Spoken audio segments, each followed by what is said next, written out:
एक गांव में गौतम बुद्ध का बहुत बड़ा आश्रम था। वहां पर एक प्रसिद्ध बौद्ध गुरु रहते थे। वहां पर उनका एक शिष्य बहुत बोलता था। वो हर समय इधर उधर की बातें करता था। जब वह दान लेने के लिए जाता तो हर घर से एक नई कहानी लेकर आता और आश्रम के दूसरे शिष्यों को सुनाता था। एक शिष्य की दूसरे से बुराई करता, चुगली करता और दूसरों के सामने अच्छा बनने का प्रयास करता। खुद के मुंह से ही खुद की तारीफ करता रहता और हमेशा ही खुद को गुरु के सामने सबसे बुद्धिमान और उत्तम साबित करने का प्रयास करता। वह खुद को सभी शिष्यों से अलग और श्रेष्ठ मानता था। उसका कहना था कि मैं एक अमीर घर का बालक हूं। अगर मैं चाहता तो एक आरामदायक और सुविधाओं से भरा जीवन जी सकता था, लेकिन मैं वह सब छोड़कर यहां आ गया क्योंकि मुझे सत्य की खोज करनी है, खुद को जानना है, जीवन को जानना है। इसीलिए मेरा त्याग तुम सबसे बड़ा है। एक दिन गुरु ने आश्रम के सभी शिष्यों को बुलाकर कहा, आप सभी को अगले 1 माह के लिए कोई न कोई संकल्प लेना है। इससे आपकी संकल्प शक्ति मजबूत होगी और आप में आत्मशक्ति का संचार होगा। आप सभी अपने सामर्थ्य के अनुसार कोई सभी संकल्प ले सकते हैं और यदि 1 माह से पूर्व आप में से जिसका भी संकल्प टूट जाएगा तो वो अपनी पूरे अंदर एक अजीब सी बेचैनी होने लगी, क्योंकि आसपास आश्रम के सभी शिष्य एक दूसरे से बातें कर रहे थे। वो भी अपना पक्ष उनके सामने रखना चाहता था, उनकी बोलती बंद कर देना चाहता था, लेकिन उसका संकल्प उसके आड़े आ रहा था। इसीलिए वो पूरे दिन सिर्फ मुंह और आंखें बनाता रहता। इसी तरीके से कुछ दिन और बीते और वह शिष्य बीमार पड़ गया। उसका सिर फटा जा रहा था, उसका खाने पीने तक का मन नहीं कर रहा था।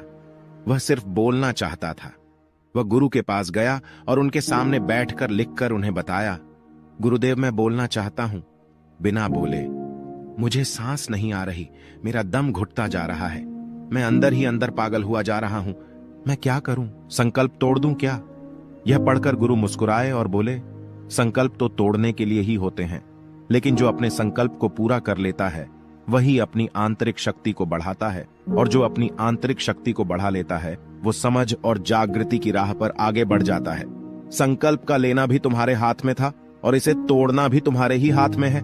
तुम्हारे बहुत से भाई अपने संकल्प को तोड़कर अपनी पुरानी दिनचर्या पर वापस आ चुके हैं। अगर तुमसे नहीं हो पा रहा तो तुम भी संकल्प तोड़ कर अपनी पुरानी दिनचर्या पर वापस जा सकते हो। लेकिन याद रहे, अगर आज तुम इस छोटे से संकल्प को नहीं संभाल पा रहे तो तुम अपनी बाकी की पूरी जिंदगी को कैसे संभाल सकोगे? बाकी फैसला पूरी तरह से तुम्हारे हाथों में है। गुरु की यह बात उस शिष्य के दिल में चोट कर गई। वह बिना कुछ बोले वहां से वापस चला गया और खुद को अपनी कुटिया में बंद कर लिया। वह केवल अपने जरूरी कामों के लिए ही कुटिया से बाहर निकलता, बाकी सारे समय कुटिया के अंदर ही बैठा रहता। 15 दिन बीत चुके थे और आश्रम के लगभग सभी शिष्यों का संकल्प अब तक टूट चुका था, लेकिन उसका संकल्प अभी भी जारी था। संकल्प लेने के बाद से अब तक उसने एक शब्द भी ना बोला था। सारा आश्रम हैरान था कि इतना बोलने वाला इंसान चुप कैसे हो गया। 15 दिन बीतने के बाद वह दोबारा अपने गुरु के पास गया और लिखकर बताया है, गुरुदेव मैं बाहर से तो चुप हूं, लेकिन मेरे भीतर बहुत सी आवाजें हैं, बहुत सी चीख पुकार और शिकायतें हैं। मैं अंदर ही अंदर बात करता रहता हूं। मेरा मन तरह तरह के प्रश्न पूछता रहता है। मैं बाहर से जितना मौन हूं, भीतर से उतने ही शोर शराबे से भरा हुआ हूं। क्या इस तरह से मेरा संकल्प अभी भी जारी है? गुरु ने कहा, हां, तुम्हारा संकल्प अभी भी जारी है, लेकिन जब तक लोगों की ये आवाजें तुम्हारे कानों में पड़ती रहेंगी, तुम्हारा मन बोलता रहेगा, क्योंकि इसे तो आदत है बोलने की। तुम भले ही बाहर से चुप रहो, लेकिन तुम अंदर ही अंदर बोलते रहोगे। तुम्हें इन बातों से, इन आवाजों से दूर जाना पड़ेगा। शिष्य गुरु को प्रणाम कर वहां से चला जाता है और सुबह होते ही अपनी कुटिया छोड़कर जंगल की तरफ चला जाता है। कई दिन बीत जाते हैं, संकल्प का समय भी पूरा हो जाता है, लेकिन शिष्य लौटकर नहीं आया। आश्रम में सभी को डर था कि कहीं जंगली जानवरों ने उसे खाना लिया हो। इस बीच उसे ढूंढने की बहुत कोशिश की गई, लेकिन वह कहीं नहीं मिला। सभी गुरु भाइयों ने मान लिया था कि जंगली जानवरों ने उसे अपना शिकार बना लिया है, लेकिन गुरु को ऐसा नहीं लगता था। एक दिन आश्रम का एक अन्य शिष्य गुरु के पास आया और बोला, गुरुदेव हमारे उस अधिक बोलने वाले भाई के साथ क्या हुआ होगा? क्या जानवरों ने उसे मार दिया होगा? गुरु ने कहा, हो सकता है कि जानवरों ने उसे अपना शिकार बना लिया हो, लेकिन उसके न लौटने की एक दूसरी वजह भी हो सकती है। शायद उसे वो मिल गया है जिसके लिए वह गया था। फिर शिष्य ने पूछा, गुरुदेव क्या ज्यादा बोलना इतना हानिकारक होता है? गुरु ने कहा, इंसान के जीवन के बहुत सारे दुखों में से एक दुख ये भी है कि वो कभी चुप नहीं रह सकता, हमेशा कुछ ना कुछ बोलता ही रहता है। सिर्फ हमारे बोलने के कारण हमारे आधे से ज्यादा दुख पैदा होते हैं। परिवार के अधिकतर झगड़ों की वजह हमारा बेमतलब बोलना ही होता है। हम में से कोई भी चुप नहीं रहना चाहता, हम बस सामने वाले को सुना देना चाहते हैं। जो भी हमारे मन में है सब निकालकर उसके मन में बैठा देना चाहते हैं, उसे समझा देना चाहते हैं कि देख तू गलत है और मैं सही, और इस तरीके से सब एक दूसरे की सड़ी गली बातों को ग्रहण कर रहे हैं। इस तरीके से सुनने और सुनाने का यह काम जिंदगी भर चलता रहता है। लेकिन इस नासमझी में हम अपना समय, अपना जीवन, अपनी समझ और सबसे महत्वपूर्ण वो कीमती पल जो जिए जा सकते हैं, जिनको अनुभव किया जा सकता है, जिनमें आनंद को प्राप्त किया जा सकता है, ये सब खो देते हैं। लेकिन इसके बदले हमें मिलता क्या है? कुछ नहीं, सब व्यर्थ और बर्बाद हो जाता है। इस पागलपन में हमने क्या खो दिया, इसका एहसास केवल कुछ ही लोगों को हो पाता है। बाकी लोग जैसे उन्हें अपने आने का पता नहीं, वैसे ही उन्हें अपने जाने का भी पता नहीं चल पाता। शिष्य ने कहा, तो फिर इसका समाधान क्या है? गुरु ने कहा, पूरी जागरूकता के साथ अपने विचारों को देखना यही एकमात्र तरीका है। सारी मानसिक समस्याओं का वर्तमान में रहकर चिंतन करना, पूरी जागरूकता के साथ अपना काम करना जिंदगी में चमत्कारिक बदलाव ला देता है। उसके बाद वह शिष्य गुरु से अपने प्रश्नों का उत्तर पाकर उनको प्रणाम करके वहां से चला गया। उस शिष्य को आश्रम छोड़कर गए हुए 3 महीने का समय बीत चुका था, लेकिन उसकी कोई खबर ना थी। अब तक तो सभी गुरु भाइयों ने भी उसके वापस लौटने की उम्मीद छोड़ दी थी, लेकिन एक दिन वो आश्रम लौट आता है। उसे देखकर सभी के आश्चर्य और खुशी का ठिकाना न रहा। लेकिन अब वो नहीं था जो यहां से गया था, वो कुछ और ही बनकर वापस आया था। उसके अंदर एक गजब का बदलाव महसूस किया जा सकता था। उसके चेहरे पर एक गजब का ठहराव और आंखों में बड़ी शांति थी। आश्रम में आते ही सभी गुरु भाइयों ने उसे चारों तरफ से घेर लिया और बातें करने लग गए। वह भी अपने गुरु भाइयों से बातें करने लगा। उससे बात करने वाले सभी ने यह अनुभव किया कि अब वे पहले जैसा उतावला और बातूनी नहीं रह गया था। उसके मुंह से एक एक शब्द बहुत ही सुलझे हुए और मधुरता के साथ निकल रहे थे। थोड़ी देर तक गुरु भाइयों से बात करने के बाद वह सीधा गुरु की तरफ चला गया। उसने गुरु के चरण छुए और कहा, गुरुदेव, क्या मैं अब भी मौन हूं? क्या अब भी मेरा संकल्प जारी है?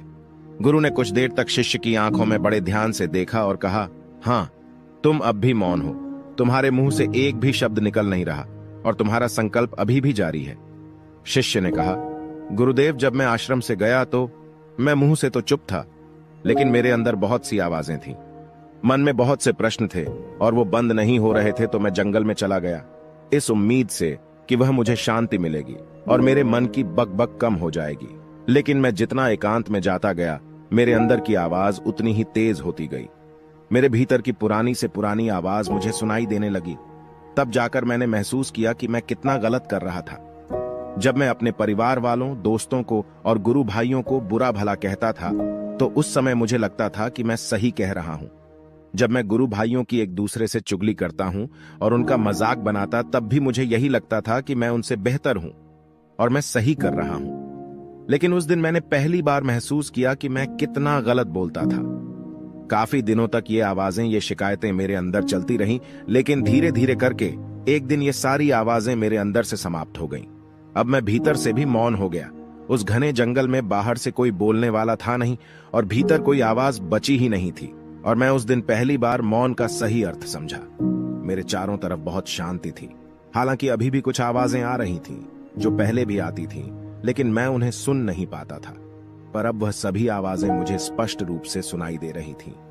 हवा के चलने की आवाज, चिड़ियों के चहकने की आवाज और पानी के बहने की आवाज। ये सभी आवाजें मैंने पहली बार पूरे होश पूर्वक सुनी। अपने चारों तरफ इतनी शांति मैंने पहले कभी महसूस नहीं की थी। तो इस शांति को भंग करने के लिए मैंने पहली बार अपने मुंह से कोई शब्द निकाला। मैं चिल्लाया, हे ईश्वर, यह कैसी शांति है? सभी कुछ इतना शांत क्यों है? ऐसा क्या हो गया? लेकिन मेरे चिल्लाने के बाद भी वह शांति भंग नहीं हुई।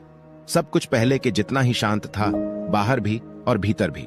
हे गुरुदेव, मैंने अपने गुरु भाइयों से बात की, मैंने आपसे बात की।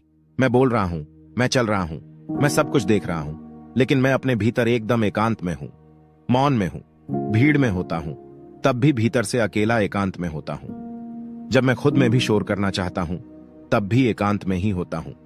अब सब दिखाई पड़ने लगा है, सब सुनाई पड़ने लगा है।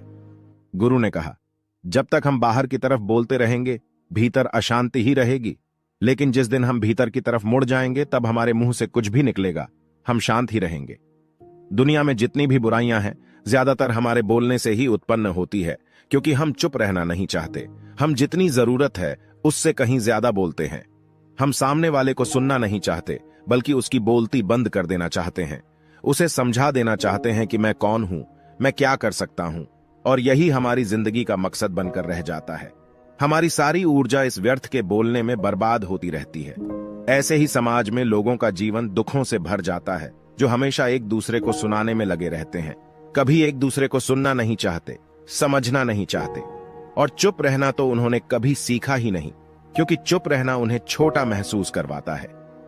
दुनिया की सभी लड़ाइयों का कारण हमारा बोलना ही है, इसलिए हमें सिर्फ उतना ही बोलना चाहिए जितना जरूरी हो, क्योंकि व्यर्थ का बोलना ऊर्जा को नष्ट करना है, और ये बोलना ही हमें कभी अपने भीतर की ओर लौटने नहीं देता, क्योंकि यह हमें बाहर की ओर खींच कर रखता है, और बाहर है ही क्या इस संसार के अलावा। लेकिन अगर अपने भीतर के संसार की ओर मुड़ना है तो इस मुंह को बंद ही रखना चाहिए।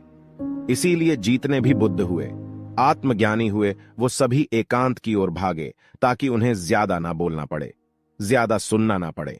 वो एकांत में रहें और शांत रहे, इसीलिए आसानी से भीतर की यात्रा कर पाए। लेकिन अगर कोई चाहे तो इस संसार में रहकर भी एकांत में रह सकता है, शांत रह सकता है, लेकिन इसके लिए उन्हें अपनी ऊर्जा बचानी होगी, जिसे वह अब तक अपने व्यर्थ के शब्दों में बर्बाद कर रहे थे। दोस्तों, इस कहानी की सीख यही है कि व्यर्थ का बोलना ऊर्जा को नष्ट करना है। ज्यादा और व्यर्थ बोलना ही हमें अपने भीतर की ओर लौटने नहीं देता, क्योंकि यह हमें बाहर की ओर झुकाए रखता है, और जिन्हें भीतर की यात्रा करनी है उन्हें अपने मुंह को बंद ही रखना चाहिए। मुझे उम्मीद है कि आपको यह कहानी पसंद आई होगी और काफी कुछ सीखने को मिला होगा। कहानी के बारे में अपने विचार आप हमें नीचे कमेंट बॉक्स में कमेंट करके बता सकते हैं। जाने से पहले वीडियो को लाइक करें और चैनल को सब्सक्राइब जरूर करें।